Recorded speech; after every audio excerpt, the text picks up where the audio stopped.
Hello and welcome to the Daily Millwall for Wednesday, the 9th of October 2024.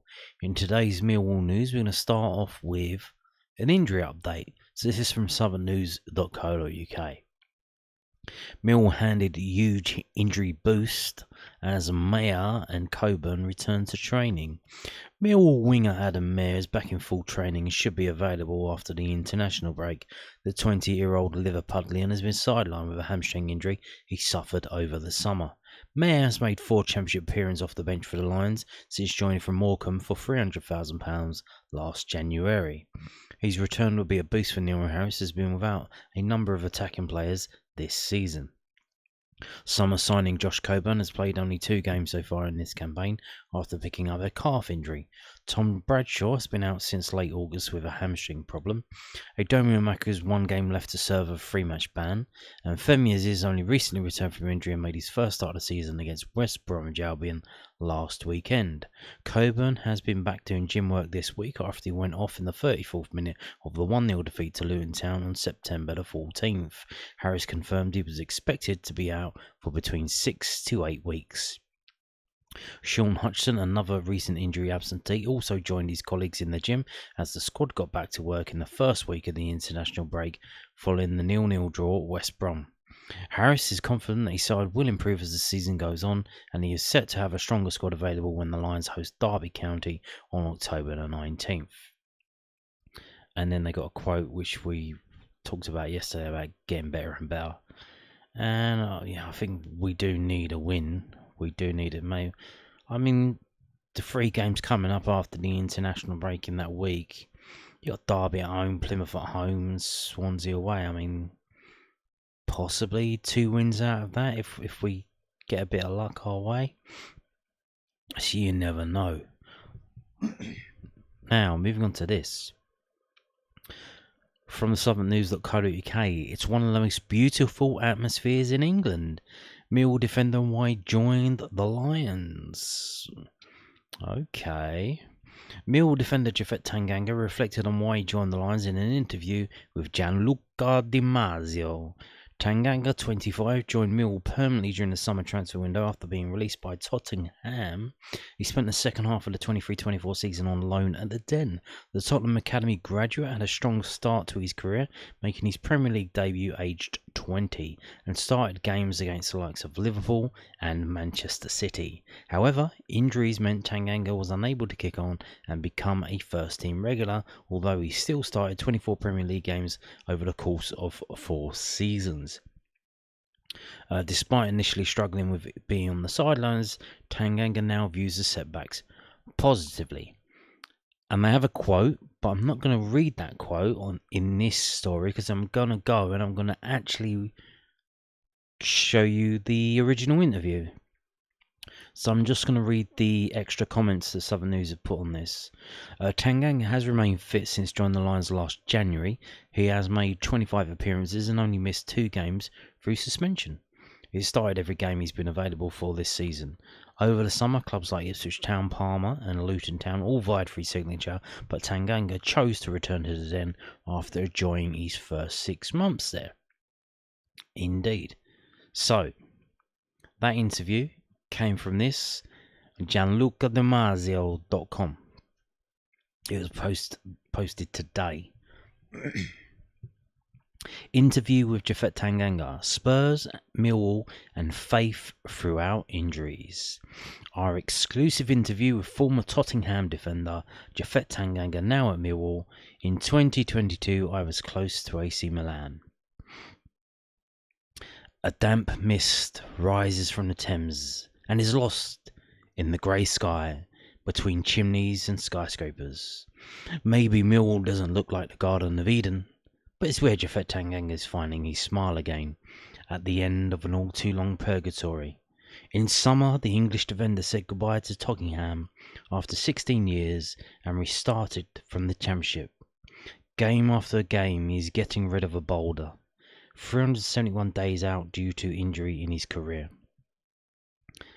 Today, that nightmare seems to have passed. By the way, I haven't translated this. This is how it's been posted. They've translated it themselves. You can see here it's got this thing over here where you can change the channel, change the language. So it just loaded in English, and that's how it is. So I haven't translated in Microsoft Edge. Our faith in God helped me, and 2 years ago he could have played in Italy. I was close to AC Milan, and I would like to play in Serie A in the future, but now I'm focused on Millwall, where I'm finding consistency. Finally, Jaff took the stage and tells about his new happiness to gianlucademasio.com. Trust in the Lord, with all your heart, and He'll make your paths clear. Tanganga has been repeating it to himself for months and continues to do so. It is his mantra, taking from the book of Proverbs. I read the Bible as much as I can, and this is a great lesson. It teaches that everything happens for a reason. It helped me change my perspective on life. Even injuries are opportunities. Each stop was an opportunity to learn more about my body, my limits, my rhythms, and how to invest to perform at my best. Japhet thinks back to those days and recounts them with a sincere and profound analysis. Injuries are difficult moments for a footballer. You see their team training, and you're still. And I often wondered why my body kept falling apart. First the thigh, then the knee, over a year out in a 5-season career. But even though it may seem strange, from my perspective, they were gifts from God, he says. Now I feel good. I returned to Millwall in the summer, assisted by Roberto Di Fanti's agency, RDF Football, after 6 months on loan to feel like a protagonist. The fans are incredible. Their love was a decisive factor in my choice. They sing at the top of their lungs. It's one of the most beautiful atmospheres in England. The enthusiasm for a new challenge on the one hand, the deep feelings of leaving a family on the other. Two sides of the same coin. Tanganga spent 16 years with Spurs. He arrived as a child and he left as a fully grown man. Tottenham will also always be my first home and will have a special place in my heart.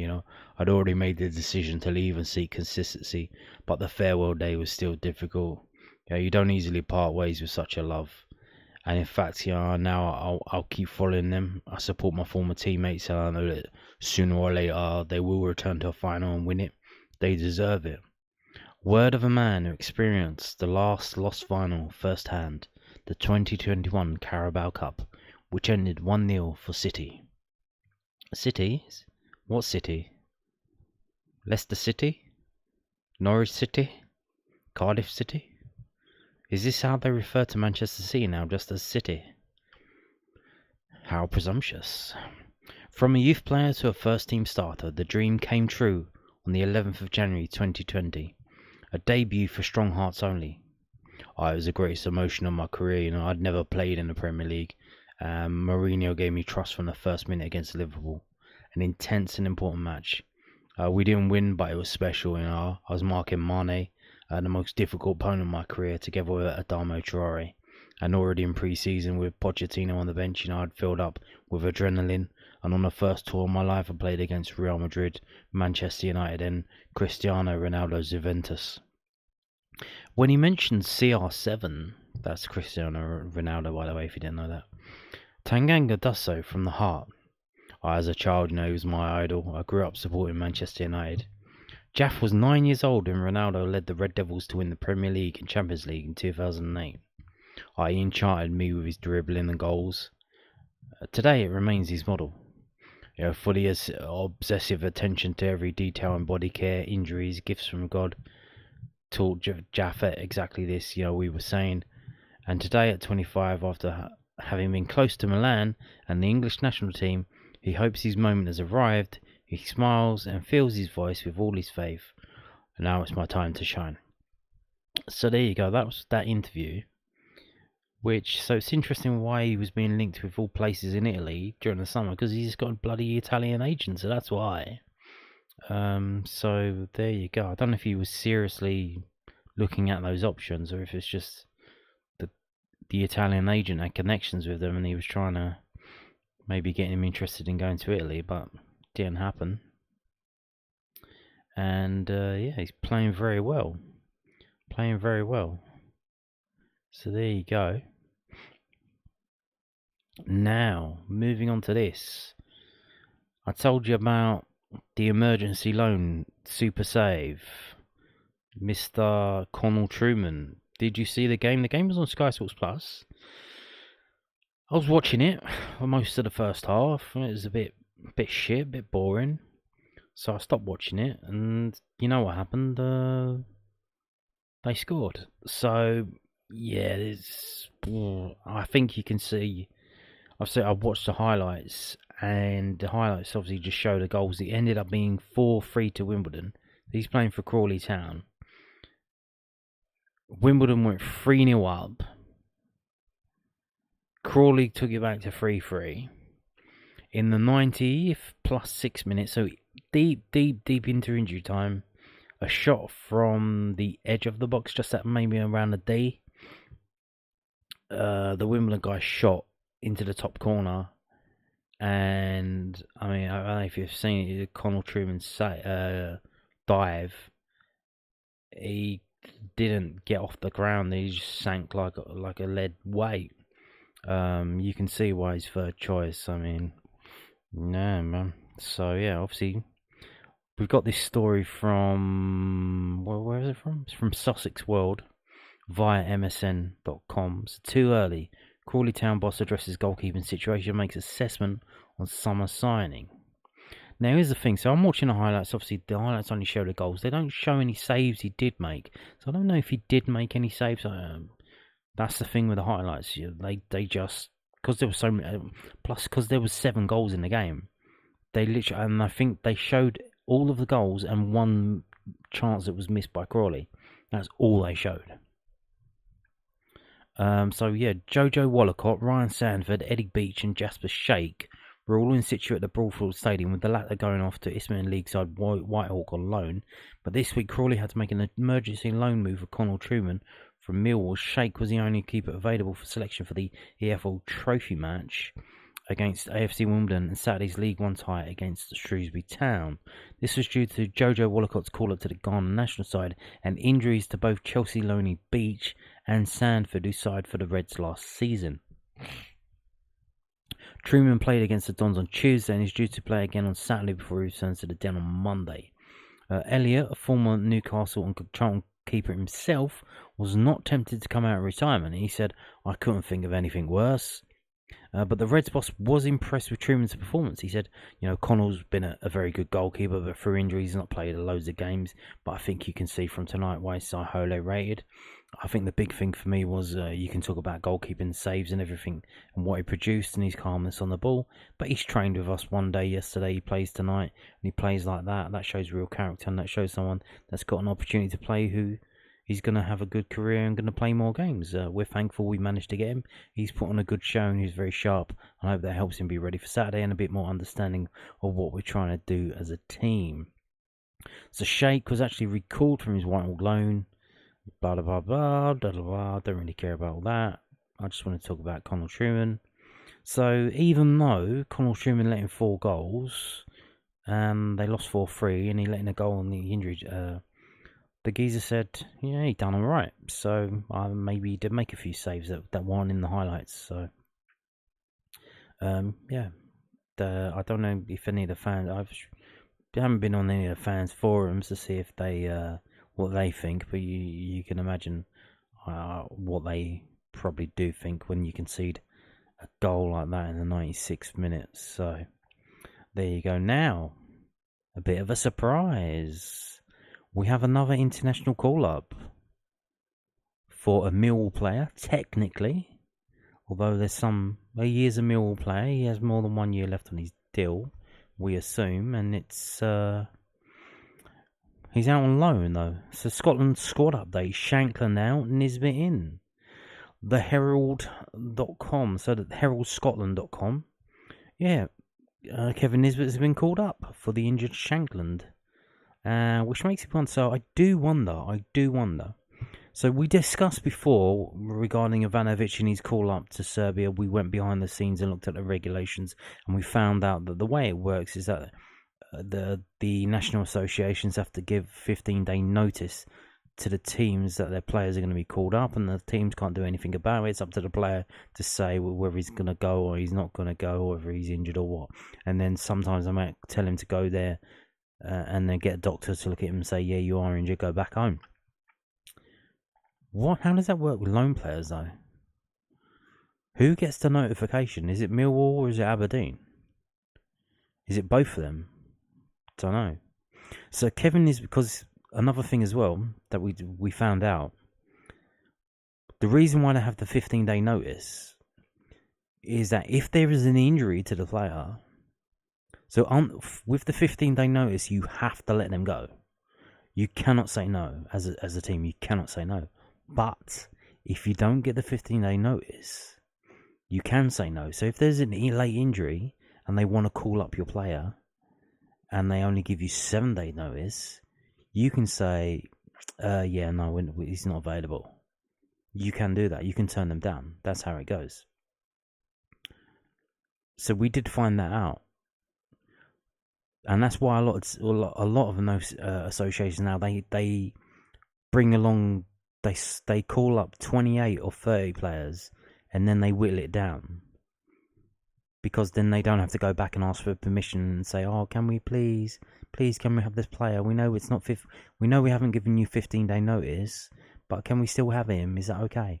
No, they just call them up and then they just bring them in for like a training, and then if they don't make the final squad for the games, it is what it is. So yeah, let's get into this. So Kevin Nisbet has been called up to the Scotland squad with Hearts striker Lawrence Shankland forced to withdraw due to a slight hamstring issue. The Aberdeen forward,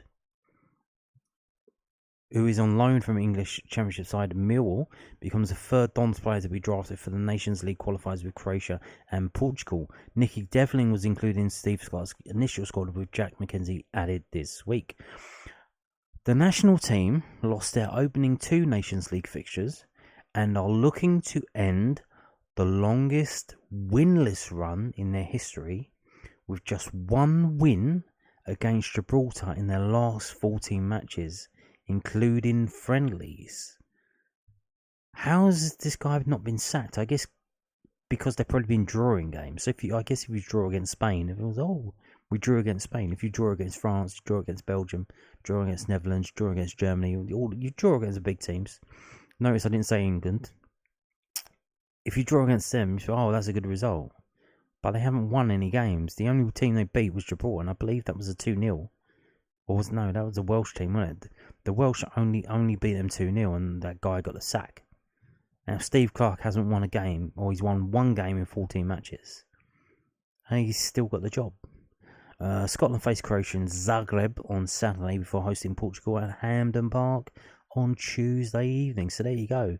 And I'm sure we're all wishing that Kevin Nisbet goes out there and gets a hat-trick and gets some more money added onto his transfer value when we sell him next summer. See, talking of internationals, I told you about this earlier in the week. It has been confirmed, ladies and gentlemen. This is from live-footballontv.com. This is all of the international games that are on the television that we know of, and it has been confirmed, if you can see it there on your screen, Viaplay International YouTube. All of these Nations League group games will be shown live again for free on YouTube. All of them.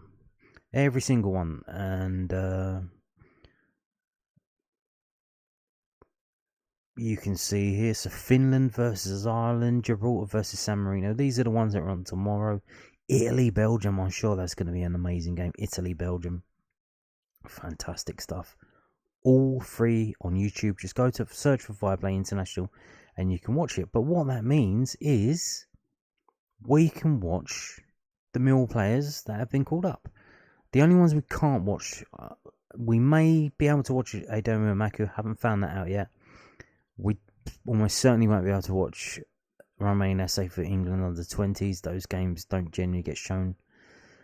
But you can see here, so it's also been confirmed, Scotland national team YouTube, Scotland under 21 for Daniel Kelly, 7 o'clock kickoff on Friday. What else have we got? We've got nothing else on Friday. But here we go. On Saturday, look at all these games that you can watch. You can watch Croatia-Scotland. You can watch Kevin Nisbet score a hat-trick against Croatia. You can watch Belarus versus Northern Ireland. You can watch George Saville play against Belarus. That game is being played in Hungary, not Belarus. So don't worry about George Saville getting a missile strike. Serbia versus Switzerland, you can watch that. Ivanovic, will he play? Will he come off the bench? Will he be involved? We do hope so. We hope he scores a goal for Serbia. That might kickstart his goal scoring for Millwall. And then going on to Sunday, look at all these games. All of these games you can watch for free. The Finland-England game is on ITV1. And they're showing it in Scotland as well on STV. Really? I can't imagine the viewing figures on STV are pretty high.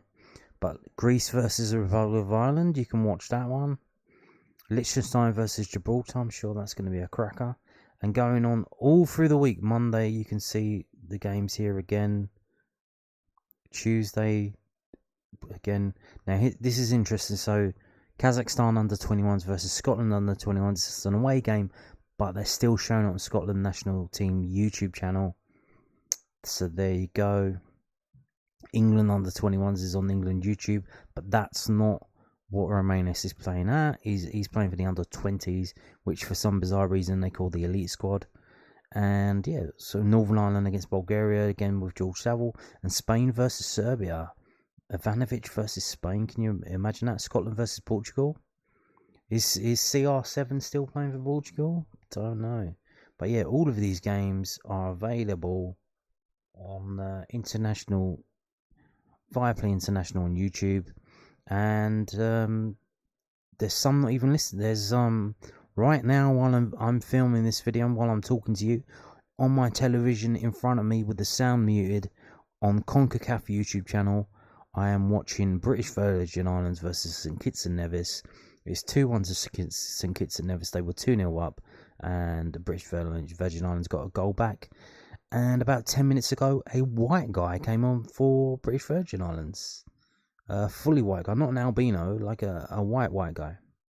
I think he's Welsh because his name's Ty Thomas. So that is interesting. So yeah, there you go. So if you are a couch potato, if you just sit around watching television all day, I mean, this is going to be a dream for you. Look at all these games you can watch. Isn't that amazing? Amazing. And on that note, thank you for watching, and goodbye.